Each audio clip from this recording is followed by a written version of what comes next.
the weakling among warriors. The Kreshtak loomed above Voker Prime like a predator in the dark, its massive hull bristling with sensor spines, plasma batteries, and ship-hung banners bearing the sigils of over 30 alien races. Within its gravity-stabilized decks, the most elite soldiers of the Galactic Coalition trained side by side. Claws, mandibles, tusks, and chitin stomped across reinforced metal walkways, all sharing one goal: preparing for the endless wars threatening the galaxy's fractured peace.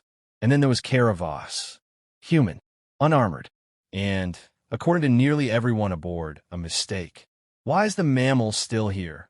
His commander Zerval of the Dravani, 6 feet of scaled muscle wrapped in ceremonial armor. She should be observing from a padded room, not walking our halls. Kara didn't flinch. She stood in the combat atrium, wearing nothing more than Earth-standard fatigues and a worn utility belt. The Dravani towered over her, his 4 arms crossed in condescension, his breath heavy with disdain. "I'm not here to observe," Kara replied evenly, her voice calm, without edge. "I'm here to participate." That earned a chorus of laughter from the alien squad behind Zerval, an assortment of warriors from across the stars. 2 Yelvani shock troopers, their skin translucent and electric with bioenergy, a 9-foot chloric brute with an anti-grav hammer on its back, and a silent Inari assassin with optic shimmer across her faceplate. Kara didn't care about their laughter. She'd heard worse. On Earth, in the void-burned trenches of Sigma-9. She didn't need their respect, just the opportunity. "Humans are too soft." The phrase had followed her across half the galaxy. The Coalition had accepted humanity only 2 standard years ago. Not out of awe, not out of respect, but out of desperation. Humanity had arrived at the edge of the stars too fast, too messy, and far too unorthodox. Their world was a death world by definition. Gravity too high, atmosphere too toxic, predators too evolved. Yet somehow they had survived. But surviving wasn't thriving. And to these other species, older, stronger, more civilized, humans were primitive apes playing soldier. Caravas had been assigned to Kreshtak as a diplomatic gesture, a token of goodwill, a harmless little earthling to prove humanity's willingness to integrate. And she had enough of it. The announcement, "Tomorrow's test," barked Warden Lieutenant Grask over the intercom, "will be an unrestricted, close-quarters combat simulation. No ranged weapons, no energy shielding, neutral terrain. Objectives: eliminate hostiles, recover the artifact, survive." Kara perked up. "Finally." Zerval smirked. "Ah, something even you might understand, little ape. Though you'll still be dissected before the halfway mark." "I'd like to make a request," Kara said, loud enough for the command AI to register. "I want to bring my own weapons." Gasps. Chuckles. Even the Inari tilted her head. Grask's voice came back, mechanical and dismissive. "Specify weapons, human." Kara unclipped a sheath from her side. 2 combat knives. Carbon titanium composite. Serrated on one side, balanced for throwing. "Old. Personal. Blades," she said. "Earth-forged. Melee class." "Primitive," scoffed Zerval. "Approved," replied Grask. The mockery begins. They gave her Squad 12, 6 trainees with no combat medals, no battlefield experience, and no interest in following human. The other teams, composed of apex predators and biomech-enhanced warriors, didn't hide their amusement. In the simulation room, the terrain shifted from steel to simulated jungle.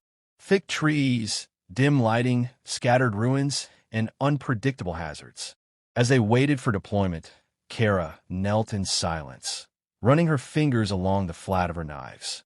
Her teammates whispered behind her, "Why knives? She'll be dead in 10 minutes. She won't even be able to cut through Joral's plating."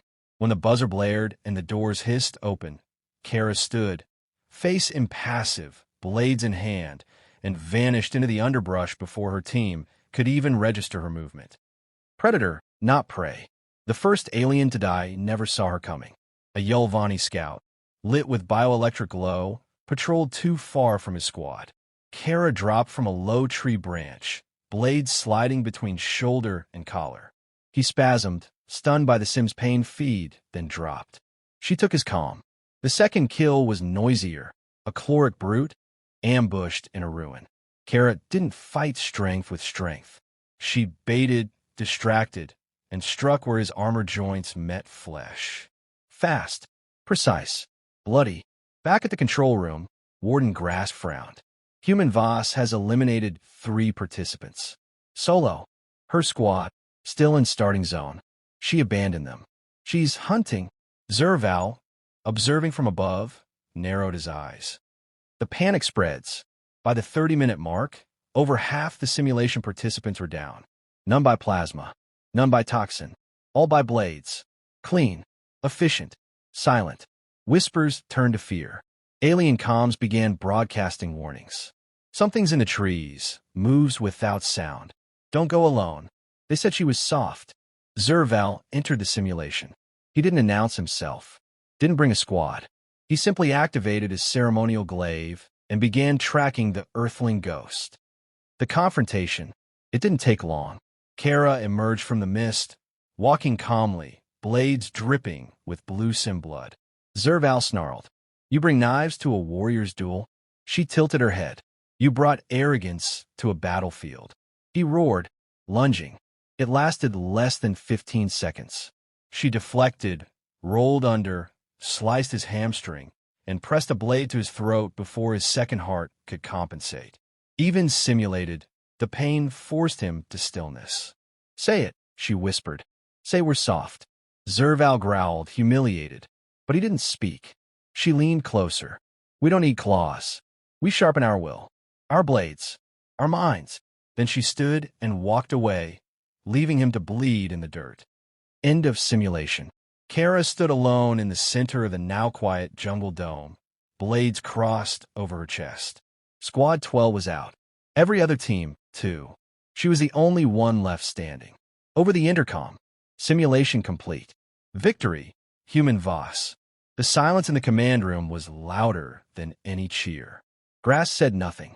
Zerval glared in shame. The Inari assassin simply bowed her head in acknowledgement. Kara sheathed her knives. The message had been delivered, and the galaxy had just been introduced to a new kind of predator. Lessons carved in flesh. The after-action room aboard the Crash Tack was designed for debriefs, not silence. But after the simulation, the dozen instructors, warlords, and strategists present had no words. Not one. At the far end of the table, Lieutenant Kara Voss sat upright, her combat fatigues soaked in simulation sweat, her expression calm, just as it had been before the simulation began. At her hip, her knives rested in their sheaths, blades that had just humbled half the Coalition's most elite trainees. Across from her, Commander Zerval stood rigid, his honor barely intact, his wounds still healing from the sim knife that had sliced across his pride. She violated protocol. He barked at last, voice raw, used psychological tactics, isolated targets, deployed fear as a weapon. It was dishonorable. Kara arched an eyebrow. It was effective. Grask, the warden lieutenant, leaned forward. "Explain your strategy, human." Ghost in the jungle. Kara met their gaze without flinching. "You all train for war as if it's a contest of force. It isn't. It's a contest of survival. And survival isn't pretty. You mistake honor for strength. But we don't. We evolved on a planet where everything tried to kill us, from bacteria to beasts. Our wars were fought in jungles, deserts, trenches. We don't rely on tech. We rely on intent." One of the Yolvani observers scoffed. "Knives are tools of butchers." "Yes," Kara said. "And war is butchery." She reached down, unsheathed one of her blades, and placed it on the table. Its edge was smooth, its tip worn from use. It was not ceremonial. It was practical. "This blade," she said softly, "was given to me by a mentor. He pulled me out of a crater after an orbital strike. Taught me that when ammo runs out, resolve remains." He died 2 days later, knife in hand. No one spoke. The simulation files. Grass brought up the holos. Footage played across the room. Overhead drone views, body cam recordings, biometric readings. Kara disabling a caloric brute by cutting the knee tendons beneath armor plates. her dragging a wounded opponent behind cover, silencing him before he could alert his squad. Her whispering lullabies to herself between engagements, steadying her pulse, keeping calm in chaos. She turned the environment against us, murmured the Inari observer. Used terrain, sent markers, and misdirection. That's not training. That's instinct. It's humanity, Kara replied.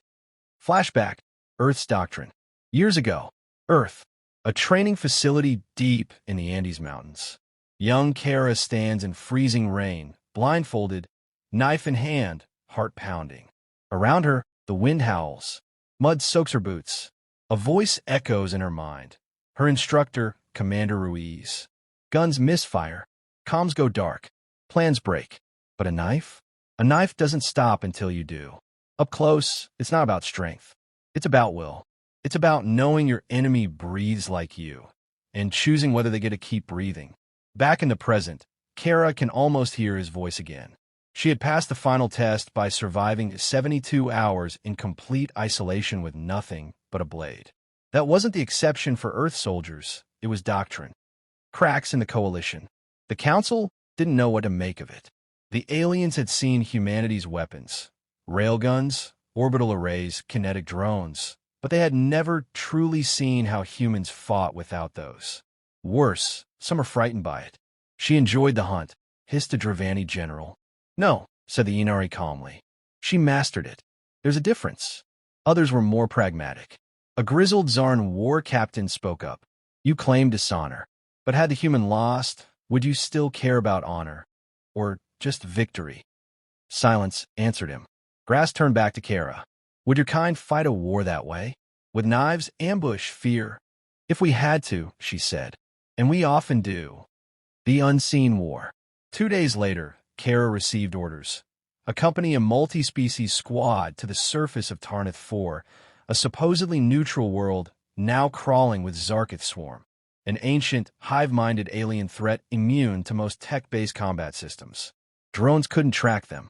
Energy weapons passed through their molecular shifts. Firepower didn't matter. But a knife?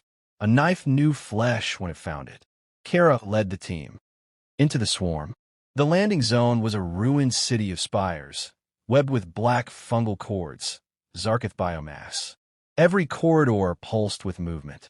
The team, comprised of 4 species, carried standard coalition gear. Kara carried her knives, a utility torch, and a medkit. She split the team, paired each alien with her for 10-minute rotations. Each learned quickly. Yolvani couldn't see in smoke, but Kara taught them to listen. Dravani moved loud, but she showed them how to step where debris was softest. Chloric tried to charge, but she taught them to wait, to bleed the shadows first.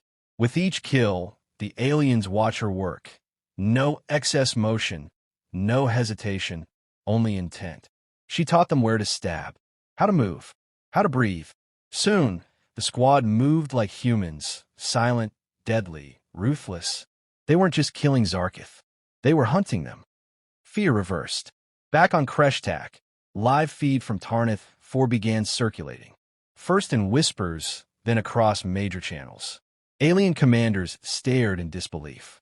There was a moment, captured on a shaky helmet cam, that would become infamous. Kara sliding beneath a Zarkith drone beast, blade flashing up to sever its neural stem. Blood spattered her face, but she didn't flinch. She simply whispered, "Told you. Soft things cut deepest." The phrase went viral across coalition channels. The Zarkith began to avoid her unit. They adjusted patterns to flee. That had never happened before. Return and reckoning. After 40 hours on Tarnath 4, Kara returned to Kreshtak. Her squad, all survivors. Her uniform, ripped, stained, proud.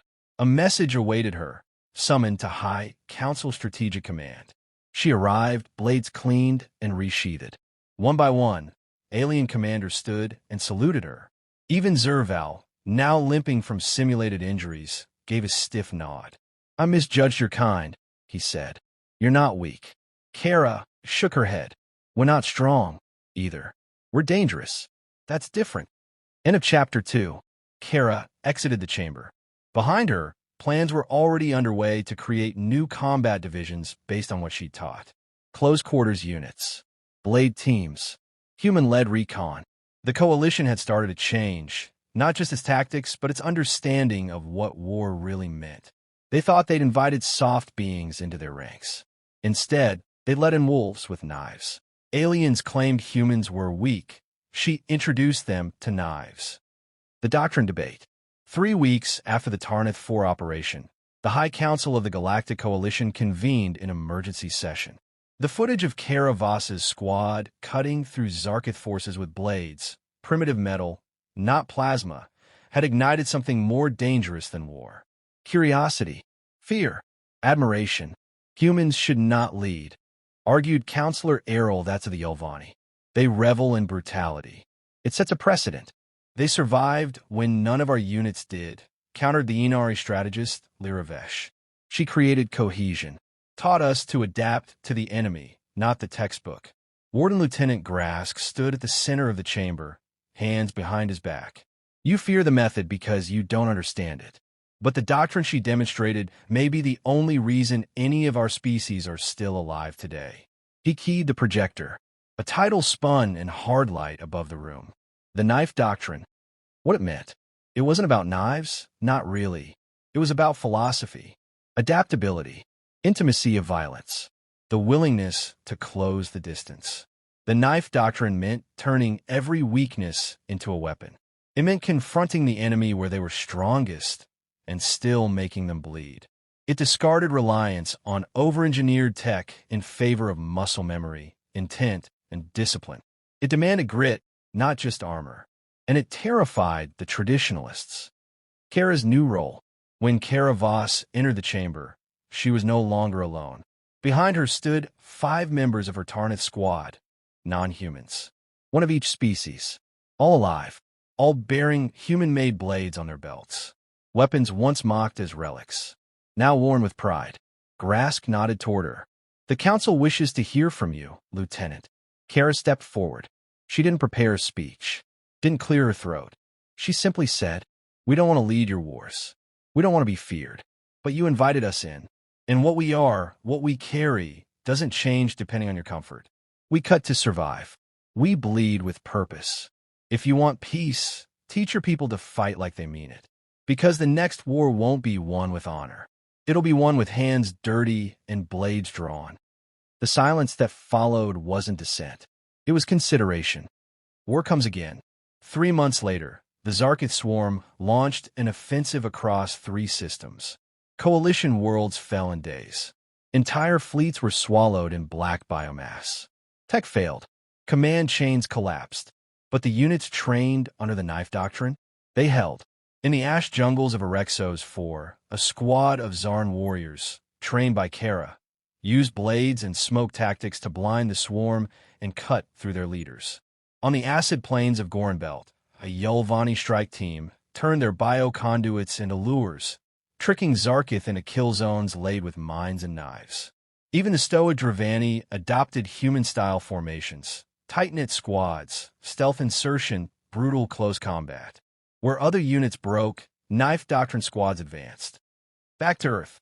6 months after the first simulation, Kara stood at the edge of a launch platform on Earth, watching the stars with narrowed eyes.